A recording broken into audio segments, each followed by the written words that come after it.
Hi friends, welcome to my channel. Friends, competitive exam board human body oporot question hudiboy. Aru ei video tut moi human body topic or kisuman MCQ alochona korim. Aru eitu part 1 video hoy. Ahok deri nokori question bor alochona koru. Friends, 1 number question to sabo. 1 number question to dia ase what is the main purpose of white blood corpuscles? WBC. আমি অসমীয়াত শ্বেতৰক্ত কণিকা বুলি কওঁ যে ডব্লিউবিসিৰ প্ৰধান কাম কি শ্বেতৰক্ত কণিকাৰ প্ৰধান কাম কি তে এ দিয়া আছে টু কেৰি নিউট্ৰিয়েন্টস বি দিয়া আছে টু কমবেট ইনফেকশন সি দিয়া আছে টু কেৰি অক্সিজেন ডি দিয়া আছে টু গিভ ষ্ট্ৰেংথ ইয়াৰে শুদ্ধ উত্তৰটো অপচন বি টো হ'ব টু কমবেট ইনফেকশন সংক্ৰমণক বাধা দিয়াৰ ক্ষেত্ৰত ডব্লিউবিসিয়ে কাম কৰে সিটুত কি আছে সিটুত আছে অক্সিজেন কেৰি ডব্লিউবিসিয়ে নকৰে অক্সিজেন কেৰি হিমোগ্লোবিনে কৰে নেক্সট 2 নম্বৰটো চাব which of the following helps in clotting of blood তেজ গোট মৰাত তলৰ কোনটোৱে সহায় কৰে এত আছে ভিটামিন B1 বিত আছে ভিটামিন B2 সিত আছে ভিটামিন D আৰু ডিত আছে ভিটামিন কে ইয়াৰ শুদ্ধ উত্তৰ অপচন ডি ভিটামিন কে তেজ গোট মৰাত সহায় কৰে নেক্সট 3 নম্বৰটো চাব total volume of blood in a normal human being is normal মানুহ এটাৰ শৰীৰত তেজৰ আয়তন কিমান ইয়াতে 8 দিয়া আছে 5 ৰ পৰা 6 লিটাৰ এইটোৱে শুদ্ধ হয় 5 ৰ পৰা 6 লিটাৰ মানুহৰ দেহত নৰমাল মানুহৰ দেহত থকা তেজৰ আয়তন নেক্সট 4 নম্বৰটো চাব red blood corpuscles are formed in the RBC Lohit ৰক্ত কণিকা অসমীয়াত লোহিত ৰক্ত কণিকা বুলি কয় এই লোহিত ৰক্ত কণিকাবোৰ ক'ত উৎপন্ন হয় RBC আমাৰ শৰীৰৰ ক'ত উৎপন্ন হয় লিভাৰ কিডনিজ বোন মেৰো হাৰ্ট ইয়াৰ শুদ্ধ উত্তৰটো হ'ব অপচন বি বোন মেৰো মানে হাড়ৰ মজ্জা তাতে আমাৰ RBC টো উৎপন্ন হয় নেক্সট 5 নম্বৰটো চাব 5 নম্বৰটো দিয়া আছে blood does not coagulate inside the body due to the presence of কি কৈছে আমাৰ শৰীৰত তেজ মখা নাবান্ধে কিহৰ কাৰণে কোনবিধ পদাৰ্থ কণিকাৰ উপস্থিতিৰ কাৰণে আমাৰ দেহত তেজ মখা নাবান্ধে হিমোগ্লোবিন দিয়া আছে হেপাৰিন দিয়া আছে ফিব্ৰিন দিয়া আছে প্লাজমা দিয়া আছে ইয়াৰ শুদ্ধ উত্তৰটো হ'ল অপচন বি হেপাৰিন নামৰ পদাৰ্থ কণিকাটোৰ বাবে আমাৰ দেহত তেজ গোট নামাৰে নেক্সট 6 নম্বৰটো চাব 6 নম্বৰটো দিয়া আছে the number of bones in the human body of an adult is approximately মানুহৰ শৰীৰত মানে প্ৰাপ্তবয়স্ক মানুহৰ শৰীৰত কিমানডাল হাড় থাকে ইয়াৰ শুদ্ধ উত্তৰটো হ'ব অপচন সি 206 ডাল নেক্সট হ'ব 7 number lungs are situated in the lungs মানে হাওঁফাও আমাৰ ক'ত অৱস্থিত এ দিয়া আছে abdominal cavity বি দিয়া আছে pericardial cavity সি দিয়া আছে buccal cavity আৰু ডি দিয়া আছে thoracic cavity ইয়াৰ শুদ্ধ উত্তৰটো হ'ব অপচন ডি thoracic cavity মানে হল বক্ষ গহ্বৰ মানে আমাৰ বুকু নেক্সট 8 নম্বৰটো চাব the pancreas secretes অগ্ন্যাশয়ে কি ক্ষৰণ কৰে প্যানক্ৰিজ মানে অগ্ন্যাশয়ে কি ক্ষৰণ কৰে insulin vitamin A bile juice none of this ইয়াৰ শুদ্ধ উত্তৰটো হ'ল অপচন এ ইনসুলিন ক্ষৰণ কৰে প্যানক্ৰিজে অগ্ন্যাশয়ে আৰু বাইল জুইচটো ক্ষৰণ কৰে লিভাৰে বাইল জুইচ ক্ষৰণ কৰে লিভাৰ মানে হ'ল যকৃত নেক্সট 9 নম্বৰটো চাব the seat of memory in the human brains is located in the কি কৈছে মানুহৰ মগজুত স্মৃতিৰ স্থান ক'ত এত দিয়া আছে মেডুলা অবলংগতা বিত আছে সেৰিব্ৰাম সিত আছে কৰ্টেক্স ডিত আছে সেৰিবুলাম ইয়াৰে শুদ্ধ উত্তৰটো হ'ব অপচন সি কৰ্টেক্স এই গোটেইবোৰ ব্ৰেইনৰে অংগ হয়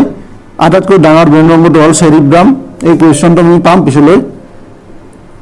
নেক্সট 10 নম্বৰটো চাব the organs of the circulatory system consist of পৰিবহন পদ্ধতিৰ লগত জড়িত অংগবোৰ কি কি মানে চাৰ্কুলেটৰী ছিষ্টেমৰ লগত জড়িত অৰ্গানবোৰ কোনবোৰ arteries veins capillaries all of them option D টো শুদ্ধ হ'ব অল অফ দেম নেক্সট 11 নম্বৰটো চাব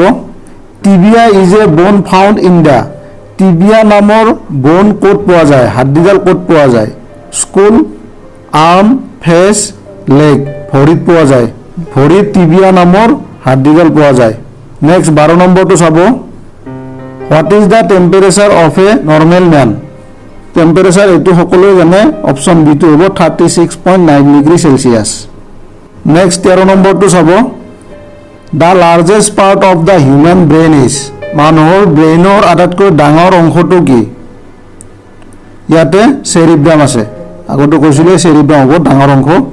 অপশ্যন সি টো শুদ্ধ হ'ব চেৰিব্ৰাম 14 নম্বৰটো চাব the highest point in the blood pressure or upper reading of blood pressure is called ৰক্তচাপৰ আপাৰ ৰিডিংটোক আমি কি বুলি জানো সিস্টোলিক প্ৰেছাৰ বুলি আমি জানো অপশ্যন এ টো শুদ্ধ উত্তৰ আৰু যেটো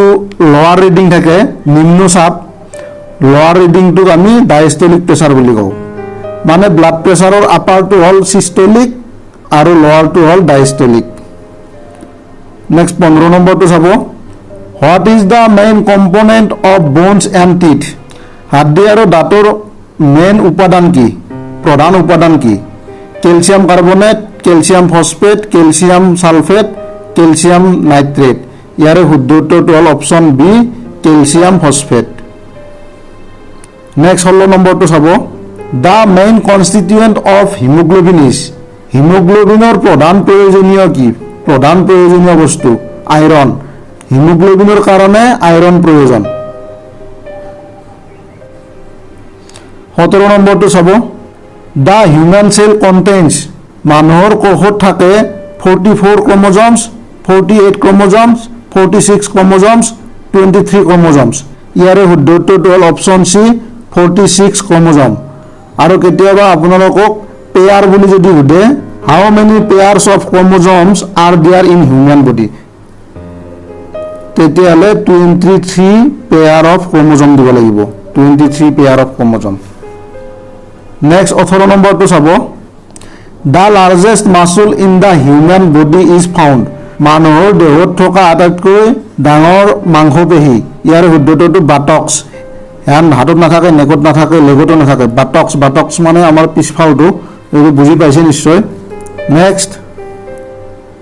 19 number duodenum is a part of duodenum বুলি যেটো অংশ আছে এই অংশটো ক'ত আছে বিট দিয়া আছে ইন্টেষ্টাইনছ সি লিভাৰ ডি লাঞ্চ ইয়াৰে শুদ্ধ উত্তৰটো হ'ব অপশ্যন বি ইন্টেষ্টাইনছ এই নাৰী ভৰি যিবিলাক আছে সেইটো নেক্সট 20 নম্বৰটো চাব ক্ৰোমোজোমছ আৰ এইট দিয়া আছে parts of the human brain এইটো নহয় বিট দিয়া আছে thread like bodies that occur in the nuclei which carry the genetic code কি কৈছে জেনেটিক কোড বা বংশগতিৰ কোড বহন কৰা থ্ৰেডৰ দৰে অংশ এইটো হল শুদ্ধ উত্তৰ নেক্সট 21 নম্বৰটো চাব the main function of the kidney is কিডনিৰ কিডনিৰ প্ৰধান কাম কি এই দিয়া আছে টু কন্ট্ৰোল ব্লাড প্ৰেছাৰ তো নহয়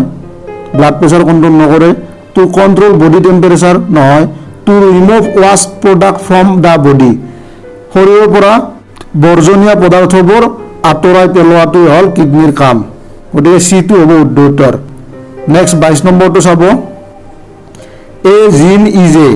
জিন এটা কি এইটো শুদ্ধ উত্তৰটো হ'ব option B unit of heredity বংশগতিৰ বাহক হল জিন নেক্সট 23 নম্বৰটো চাব The function of hemoglobin is হিমোগ্লোবিনৰ কাম কি এই দিয়া আছে টু ট্ৰান্সপোৰ্ট অক্সিজেন এইটো শুদ্ধতাৰ হিমোগ্লোবিনৰ কাম হল শৰীৰত অক্সিজেনটো পৰিবহন কৰা সো ফ্ৰেন্ডস আজি পাৰ্ট 1 ভিডিওটোত আমি 23 নম্বৰ কোৱেশ্চনলৈ আলোচনা কৰিলো নেক্সট ভিডিওটোত আমি 24 নম্বৰ কোৱেশ্চনৰ পৰা আলোচনা কৰিম ফ্ৰেন্ডস নিশ্চয় কোৱেশ্চনখিনি বুজি পাইছে আৰু ফ্ৰেণ্ডছ মোৰ চেনেলটোলৈ যদি নতুনকৈ আহিছে ছাবস্ক্ৰাইব কৰিব আৰু বেল আইকনটো টিপি দিব আৰু ভিডিঅ'টো চাই যদি ভাল লাগিছে লাইক কৰিব শ্বেয়াৰ কৰিব আৰু কমেণ্ট কৰিব থ্যাংকছ ফৰ ৱাচিং